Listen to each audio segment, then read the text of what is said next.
पूर्णमदः पूर्णमिदं पूर्णात् पूर्णमुदच्यते पूर्णस्य पूर्णमादाय पूर्णमेवावशिष्यते।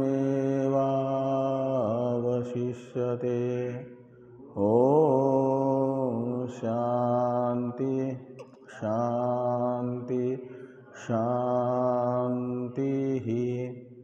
शङ्करं शङ्कराचार्यं केशवं बादरायणं सूत्रभाष्य कृतौ वन्दे भगवन्तौ पुनः पुनः। ईश्वरो गुरुरात्मेति मूर्तिभेद व्योमवद्व्याप्तदेहाय दक्षिणामूर्तये नमः। ॐ शान्ति शान्ति शान्तिः।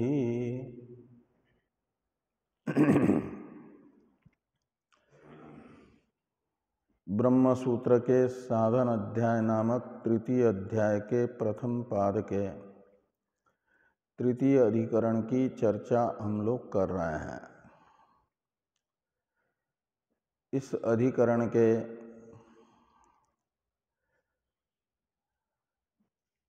षष्ठ सूत्र का विचार हम लोग कर रहे थे। इसमें विचार किया जा रहा है कि अनिष्ट आदि कर्म करने वाले स्वर्ग नहीं जाएंगे या नहीं जाएंगे। पूर्व पक्षी का कथन था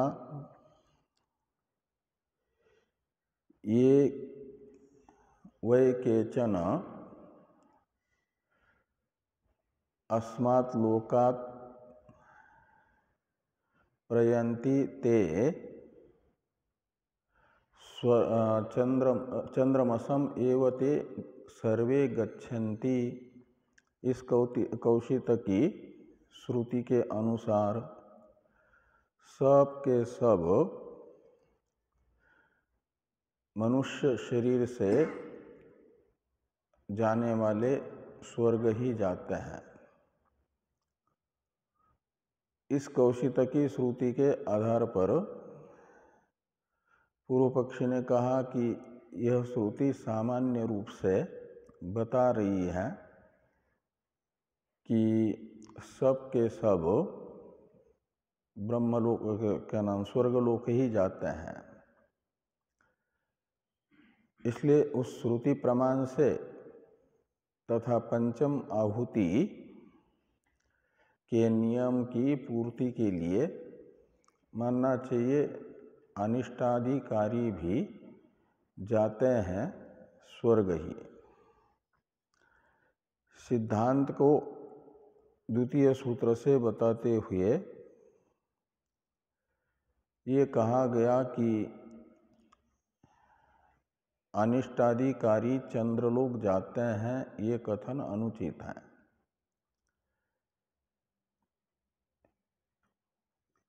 क्योंकि वहाँ पर अन्य श्रुति ये बता रही है कि जो अनिष्टाधिकारी हैं वो यमालय जाते हैं, यम के अधीन होते हैं। पुनः पुनः वशमापद्यते में इत्यादि श्रुतियाँ अनिष्टाधिकारियों में यमाधीनत्व का ज्ञापन करती है। और स्मृति भी व्यासादि के द्वारा रचित अनिष्टाधिकारी जाते हैं नरकादि में ही, न कि स्वर्ग में, ये बताती है। और इसीलिए 7 नरकों का पुराण में वर्णन भी है। और उन नरकों में पापियों को पाप की यातना भुगवाने के लिए अधिष्ठित जो चित्रगुप्तादि हैं, वे यमराज जी की आज्ञा से ही पाप यातनाएं प्रदान करते हैं। इसलिए माना जाएगा कि रौरवादी सप्त नरकों में भी यमाधीनत्व अनिष्टादि कार्यों का समान है। और जो पंचाग्नि विद्या के प्रकरण में एक प्रश्न विशेष है, व्यर्थ यथा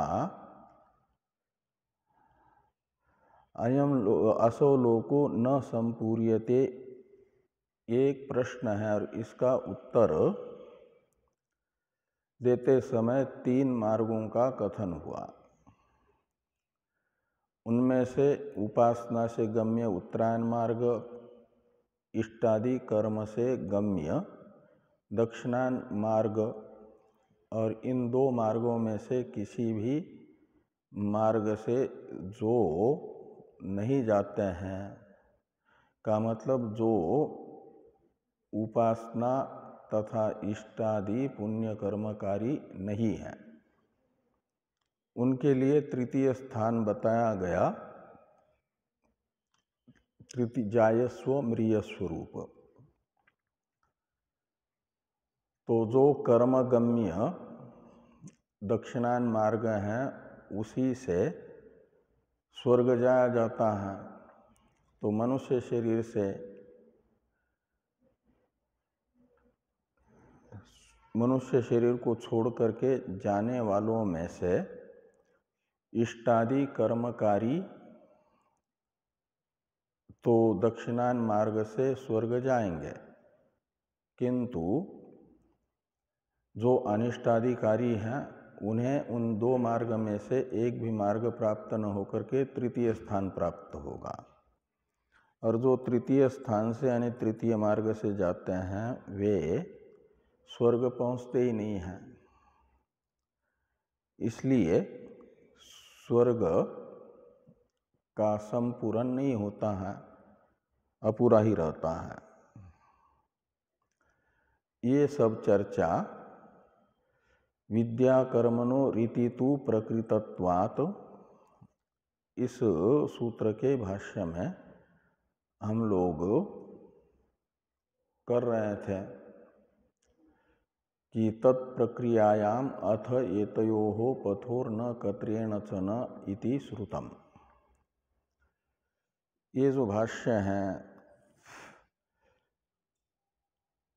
ये बताता है तत्प्रक्रियायाम यानी आपके पंचाग्नि विद्या के प्रकरण में ये बताया गया कि यतयोः पथो यानी विद्या कर्म अधिगम्य जो 2 मार्ग हैं उत्तरायण तथा दक्षिणायन, इनमें से पथो ये निर्धारण में षष्ठी द्विवचन है। न कतरेण चन का अर्थ है 2 में से किसी भी मार्ग से नहीं जाते हैं, वो तृतीय स्थान को प्राप्त करते हैं। वो तृतीय स्थान में जाने के कारण स्वर्ग अपूरा ही रहता है, पूर्ण नहीं होता है। ये तात्पर्यार्थ इस वाक्य का स्पष्ट करने के लिए भाष्यकार भगवान कहते हैं कि ये तद उत्तम भवति, यह इस विषय में स्पष्ट किया जाता है कि ये न विद्या साधनेन देवयाने पथि अधिकृता नापि कर्मणा पितृयाने अधिकृता, ऐसा यहाँ पर भी अन्वय करिए। तेषाम एष शूद्र जंतुलक्षणों असकृद आवर्ती तृतीय पंथा भवति इति। इति का अन्वय एतत् के साथ करिए, इति एतत्, यानी यह बात बताई जाती है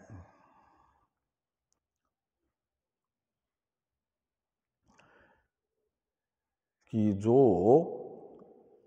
विद्या साधन, विद्यारूप साधन से यानी उपासना से अधिगम्य जो देवयान मार्ग है उसके अधिकारी नहीं है, और कर्म से अधिगम्य जो पितृयान मार्ग है उनके भी अधिकारी नहीं है।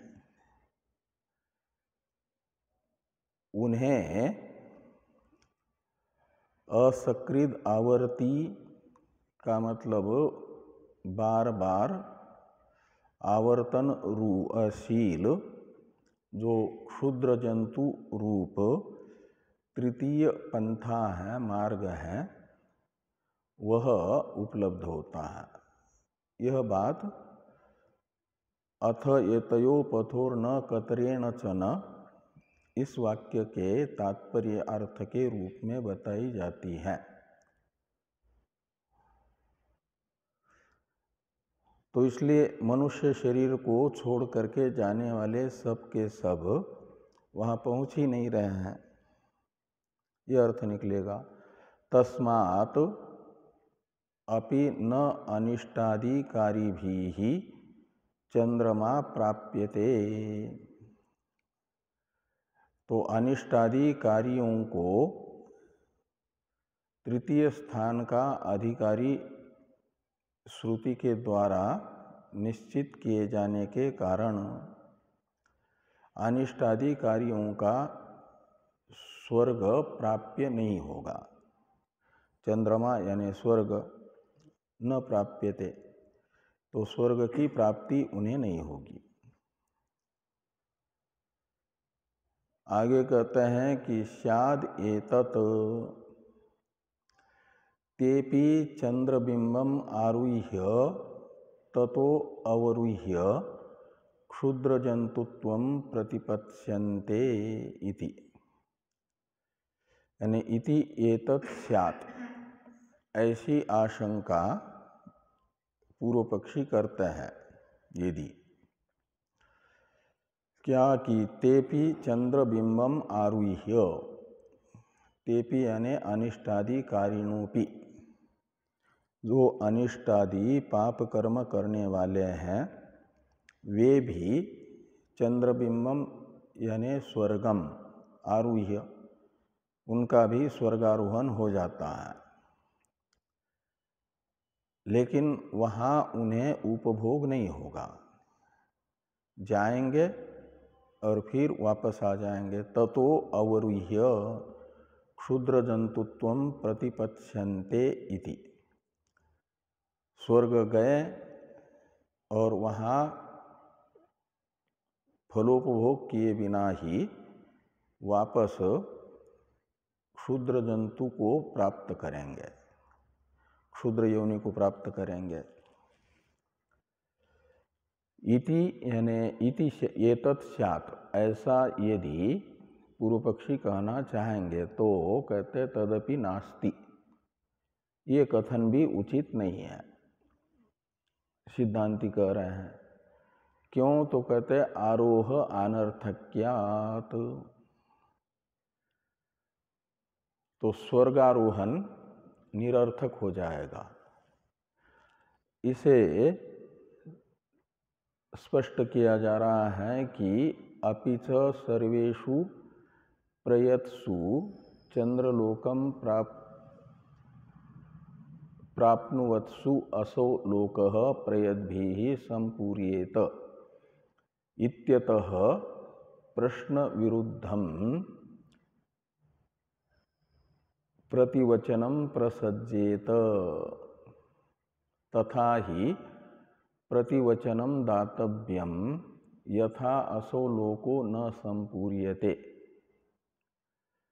अवरोह अभ्युपगमात असंपूर्णोपपत्ति इति चेत, ये दूसरा प्रश्न है। संपूर्यते न संपूर्यते, यहाँ तक ये एक वाक्य है।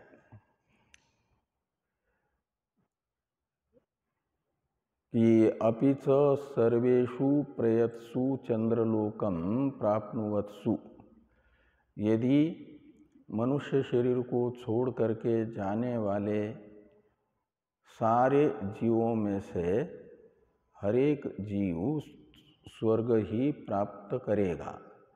चंद्रलोकम क्या है, प्राप्नुवत्सु, तो चंद्रलोक को यानी स्वर्ग को ही प्राप्त कर रहे हैं जो, तो फिर तो असो लोकः प्रयद्भिः संपूर्येत, तो यहाँ से जाने वाले मनुष्य बहुत सारे हैं, तब तो सबके सब स्वर्ग में जाएंगे, तो स्वर्ग लोक परिपूर्ण हो जाना चाहिए। और यदि सबके सब जाएंगे, स्वर्ग परिपूर्ण होगा, तो प्रश्न विरुद्ध प्रतिवचन हो जाएगा। राजा ने प्रश्न तो किया था कि जानते हो कि स्वर्गलोक क्यों परिपूर्ण नहीं होता, क्यों भरता नहीं है, और उत्तर देंगे यदि कि जाने वाले सब के सब स्वर्ग में जाते हैं, तब तो स्वर्ग भर जाना चाहिए।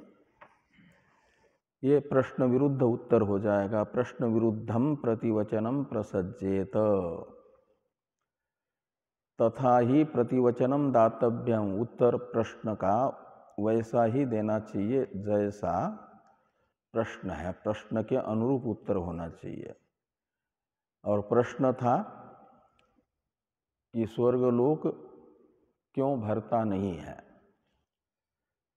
यथा असो लोको न संपूर्यते, ये तो है प्रश्न, और उत्तर देंगे कि सब के सब जाते हैं स्वर्ग में, तब तो स्वर्ग भर जाएगा, तो प्रश्न के अनुरूप उत्तर नहीं होगा।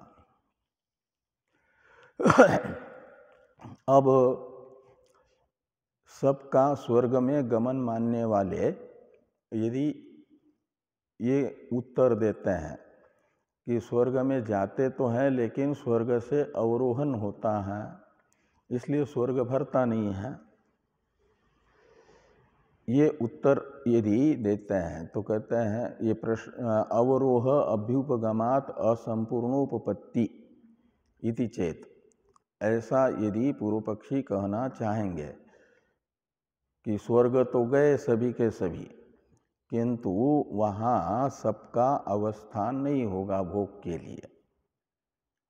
जो इष्टादि कर्मकारी हैं उन्हीं का उपभोग स्वर्ग में होने के कारण उन्हें स्वर्ग में अवस्थान होगा, और बाकी अनिष्टादिकारी स्वर्ग तो गए जाएंगे, किंतु वहाँ से उनका अवरोह हम स्वीकार करते हैं, उसके कारण वहाँ पर अवरोह होने से स्वर्ग लोक भर नहीं जाता है। असंपूर्णोपपत्ति, स्वर्गलोक के असंपूर्णता की उपपत्ति हो जाएगी।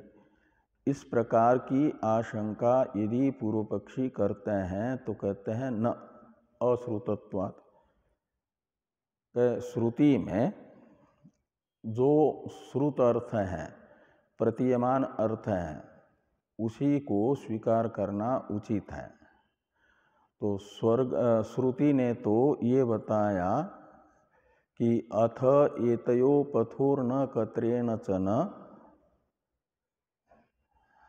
तत्तृतीयं स्थानम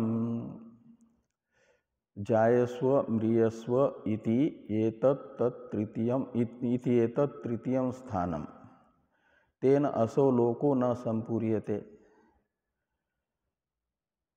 इस श्रुति के द्वारा श्रुत अर्थ है कि मनुष्य शरीर को छोड़ करके जाने वालों को जो अनिष्टादिकारी हैं उन्हें तृतीय स्थान प्राप्त होता है। तृतीय स्थान स्वर्ग नहीं है, अपितु क्षुद्र योनि है, और क्षुद्र योनि में जाने के कारण स्वर्गलोक परिपूर्ण नहीं होता। तेन, तेन का अर्थ है तेन असो लोको न संपूर्यते में तेन का अर्थ है तृतीय स्थान की प्राप्ति अनिष्टादि कार्यों को होने के कारण। अनिष्टादि कार्य स्वर्गलोक की पूर्ति नहीं हुई है, स्वर्गलोक भरता नहीं है, ये श्रुत अर्थ है। और अश्रुत अर्थ है स्वर्ग में सब जा रहे हैं किंतु वहाँ उनका फलोपभोग हुए बिना अवरोह स्वीकार किया जाता है, ये है अश्रुत अर्थ।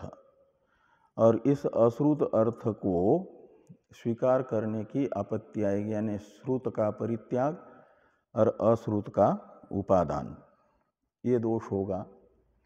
इस दोष से बचने के लिए मानना होगा कि स्वर्ग में अनिष्टादि कार्यों का गमन ही नहीं होता है।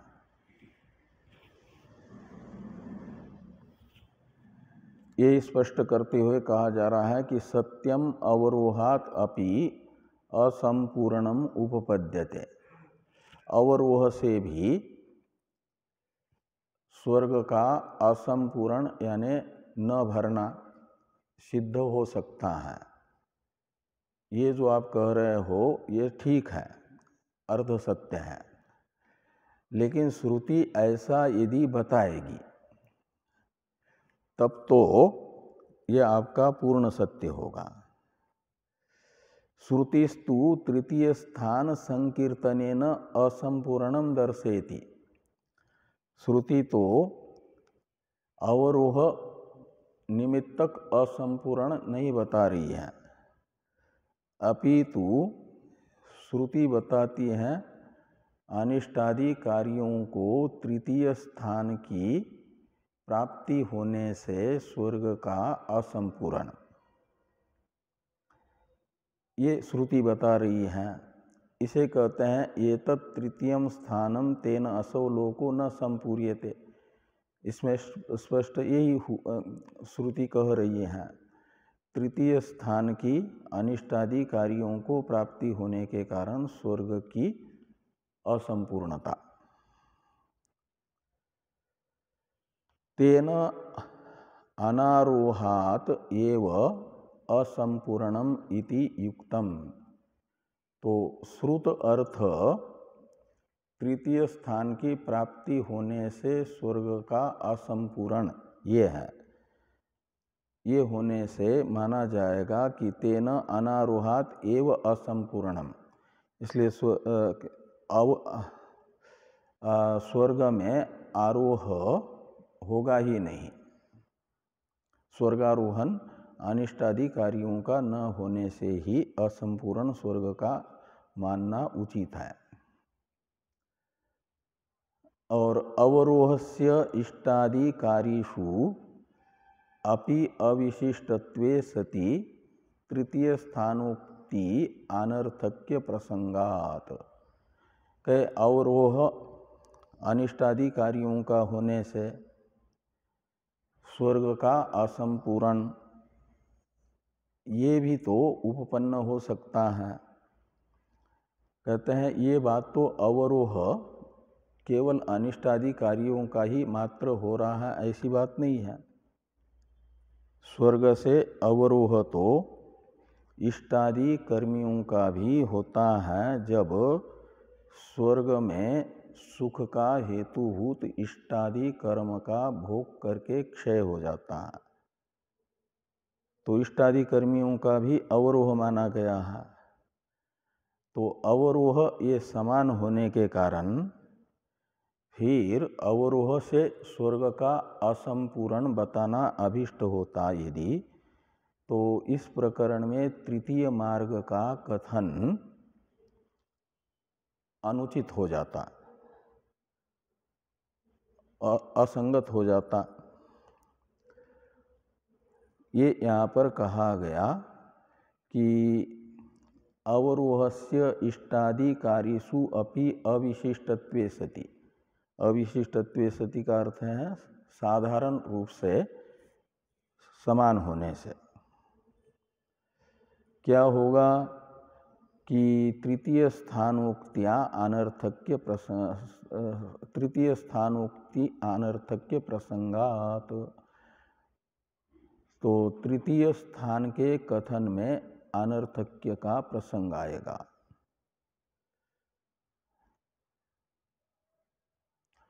इस प्रकार ये सूत्रस्थ प्रकृतत्वात् इस पद की व्याख्या हुई।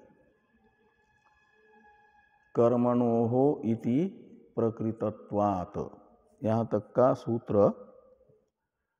व्याख्यान हो गया। बीच में एक पद है तू। इस तू पद की व्याख्या अवशिष्ट है, उसे भगवान भाष्यकार बता रहे हैं तू शब्द को, कि तू शब्दस्तु शाखांतरीय वाक्य प्रभवाम अशेष गमनाशंकाम उच्छिन्नति। तो तू शब्द के द्वारा जो शाखांतरीय वाक्य को निमित्त बना करके एक आशंका उत्पन्न होती है, उसका उच्छेदक है तू शब्द। शाखांतरीय वाक्य शब्द से लिया जाएगा कौशितकी वाक्य। जो कोई भी इस शरीर को छोड़ करके जाते हैं वे सब चंद्रलोक को ही प्राप्त करते हैं। ये वाक्य हैं शाखांतरीय वाक्य। किसकी अपेक्षा शाखांतरीय? तो पंचाग्नि विद्यादो छांदोग्य उपनिषद में आई हुई है। वो छांदोग्य उपनिषद जिस शाखा की है उस शाखा से अन्य शाखा, वो शाखांतर हो जाएगा और उस शाखा में आया हुआ वाक्य शाखांतरीय वाक्य कहलाएगा। तो कौशितकी शाखा में आया हुआ यह वाक्य और उसे निमित्त बना करके ये आशंका हो रही थी कि सभी स्वर्ग अनिष्टाधिकारी भी स्वर्ग को प्राप्त करेंगे। उस आशंका का उच्छेद सूत्रस्थ तू शब्द के द्वारा हो रहा है। एवं सति अधिकृतापेक्ष शाखांतरीये वाक्ये सर्वशब्दों अवतिष्ठते। तो कहा फिर यदि अनिष्टाधिकारी स्वर्ग जाते ही नहीं हैं, ये निश्चय है, तो वहाँ सामान्य रूप से मनुष्य शरीर को छोड़ करके जाने वाले सभी जीव स्वर्ग को प्राप्त करते हैं, यह बताने वाला जो सर्व, ये सर्वनाम है, इसका क्या होगा, इसकी क्या गति होगी, ये पूर्व पक्षी पूछ सकते हैं।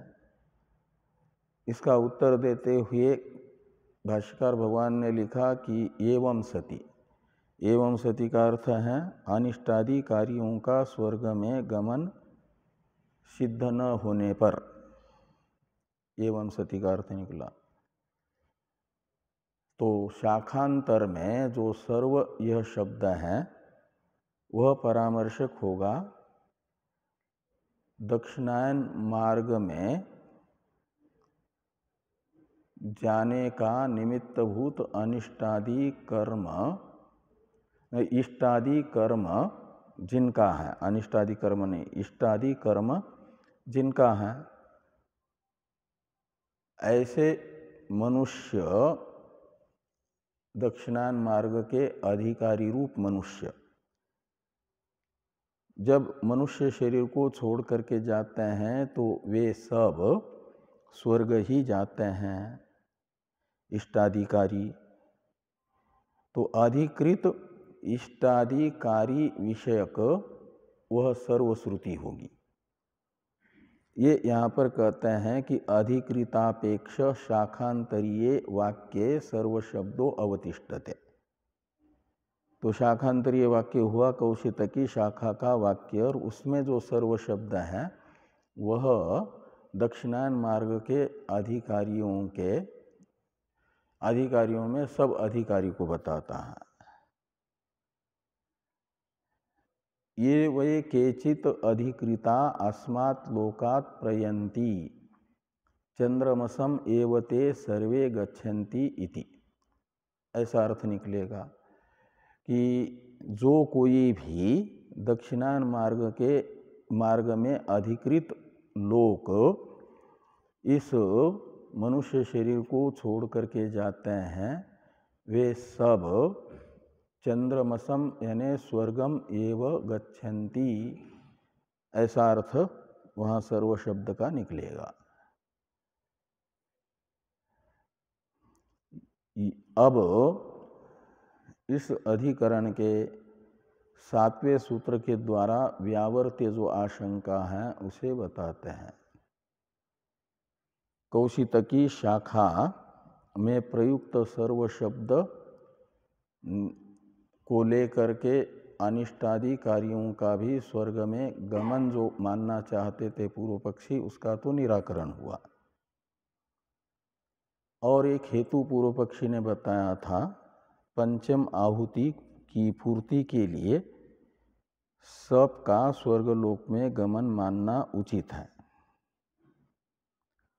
अब वो पंचम आहुति के विषय में पूर्व पक्षी के द्वारा प्रदर्शित पंचम आहुति का नियम, उसे व्यभिचार युक्त बताया जा रहा है आगे वाले सूत्रों से। इसके लिए पहले ये आशंका है पूर्व पक्ष की कि यत् पुनः उक्तम देह लाभोपपत्तये सर्वे चंद्रमसम गंतुम अर्हन्ति पंचम्याम आहुतो इति आहुति संख्या नियमात इति, यानी इति यत् उक्तम, ऐसा जो पूर्व पक्षी ने पहले कहा था उसका ये सिद्धांती अनुवाद कर रहे हैं निराकरण करने के लिए कि शरीर की प्राप्ति के लिए सबका स्वर्ग में जाना आवश्यक है, क्योंकि स्वर्ग है प्रथम आवनीय अग्नि, और उस प्रथम आवनीय अग्नि में यदि आहुति नहीं पड़ेगी तो फिर आहुति में पंचत्व संख्या की पूर्ति नहीं हो पाएगी। और वो जो पंचत्व संख्या का नियम है, उस नियम की सिद्धि के लिए मानना चाहिए कि अनिष्टादि कार्यों का भी स्वर्ग में गमन होता है। ऐसा जो पूर्व पक्षी का कथन है, कहते तत्प्रति उच्यते। तो इस कथन का उत्तर दिया जाता है, न तृतीये तथोपलब्धे, तो न तृतीये तथोपलब्धे है, तो तृतीय जो स्थान है, ये क्या नाम, इसका उच्चारण कर ले पहले, न तृतीये तथोपलब्धे, न तृतीये तथोपलब्धे, तो न तृतीये तथा उपलब्धे, ऐसा पदच्छेद होगा। तो तृतीय स्थाने न, यानी आहुति संख्या नियमो न, आहुति संख्या नियम, इस पद को ले आना। तो जो तृतीय स्थान है, यानी क्षुद्र योनि की प्राप्ति है, कीट पतंग आदि की प्राप्ति है, जायस्व मृयस्व, ये तृतीय स्थान है। और इस तृतीय स्थान की प्राप्ति में ये कोई नियम नहीं है, पंचम संख्या की पूर्ति का, आहुतिगत पंचत्व संख्या पूर्ति का नियम क्षुद्र योनि की प्राप्ति में नहीं है। क्यों? तो कहते तथोपलब्धे, तो इसी प्रकार देखा जा रहा है। ये तथोपलब्धि से बताया जा रहा है। यानी पंचम आहुति के बिना भी तृतीय स्थान की प्राप्ति होती हुई देखी जा रही है। ये तथोपलब्धि का अर्थ निकलेगा। तो भाष्य है, थोड़ा भाष्य को देखिए। न तृतीये स्थाने देहलाभाय पंच संख्या नियम आहुतीनाम आदर्तव्य।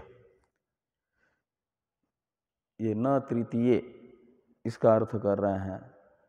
तो तृतीय स्थाने देहलाभाय, तो तृतीय स्थान में यानी तीसरे मार्ग से जाने वाले जीवों को शरीर की प्राप्ति के लिए पंच संख्या का नियम आहुतियों के स्वीकार करने की जरूरत नहीं है। आहुति में पंच संख्या होनी ही चाहिए, 5 आहुतियाँ पढ़नी ही चाहिए, ऐसा नियम नहीं है। कहते कुतः, कस्मात्, तो उत्तर दिया जा रहा है सिद्धांति के द्वारा तथोपलब्धि। इसमें हेतु बताया जा रहा है कि तथा ही अंतरेण एव आहुति संख्या नियमम वर्णितेन प्रकारेण तृतीय स्थान प्राप्ति उपलभ्यते। जायस्व म्रियस्व इति एतत् तृतीयं स्थानम इति। तो आहुतिगत पंच संख्या के नियम के बिना ही जायस्व म्रियस्व इस तृतीय स्थान की प्राप्ति हो रही है, ये देखा जा रहा है। और आगे कहते हैं कि अपि च पंचम्याम आहुतो आपः पुरुषवचसो भवन्ति इति मनुष्य शरीर हेतुत्वेन आहुति संख्या संकीर्त्यते, न कीट पतंगादि शरीर हेतुत्वेन।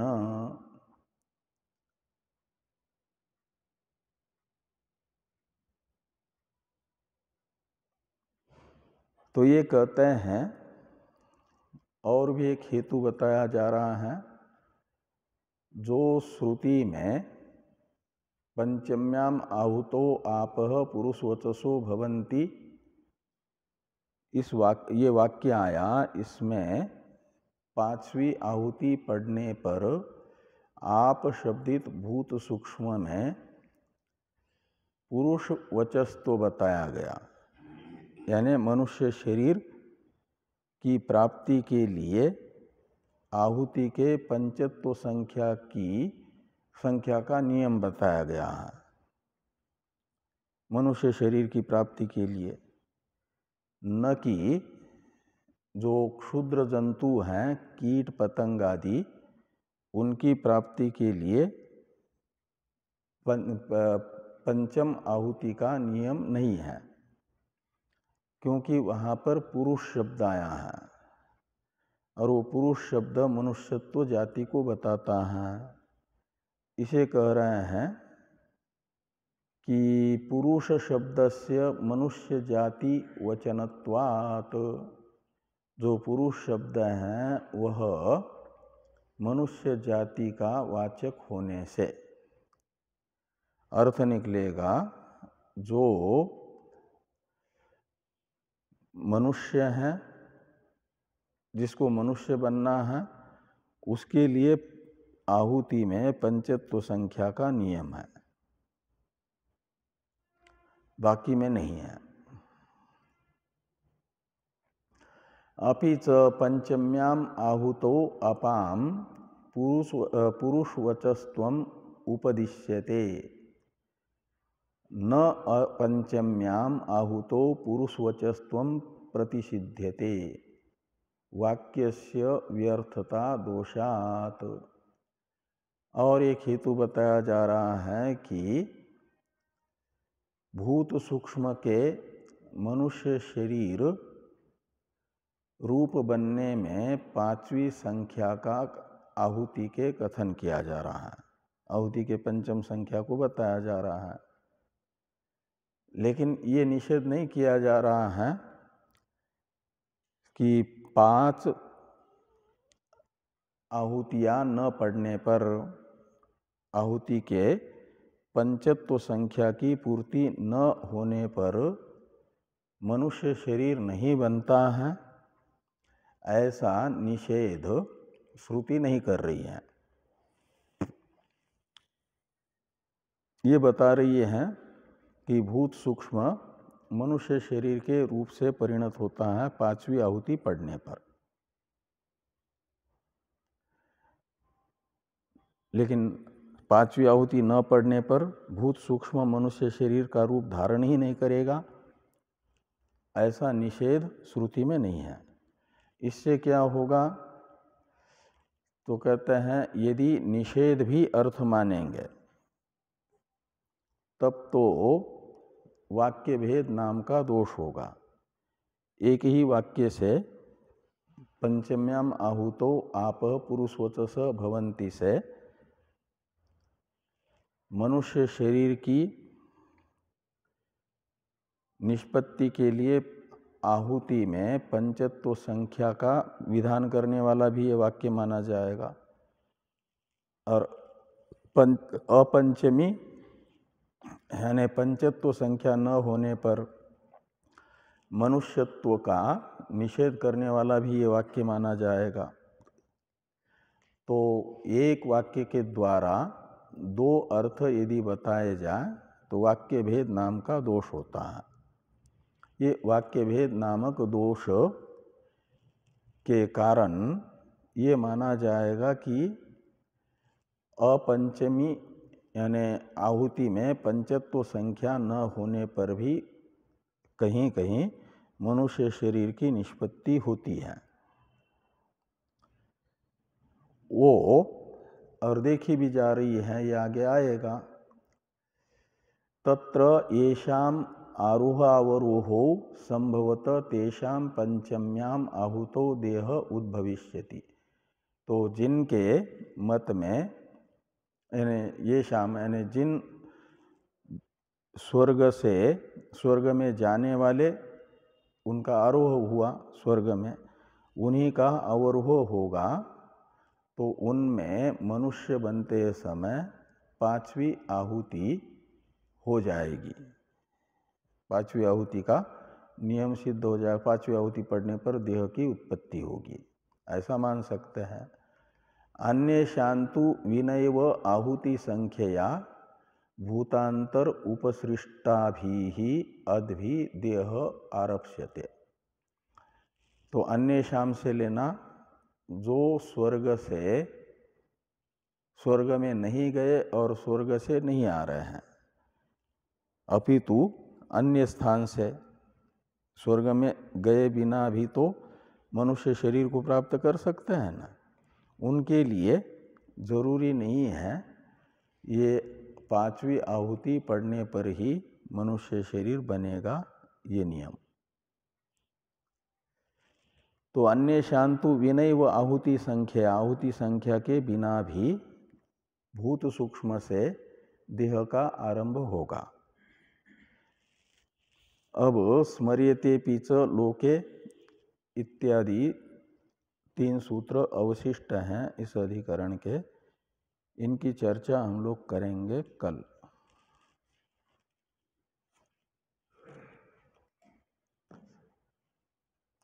अभी उधर होगा मोहन चैतन्य जी करेंगे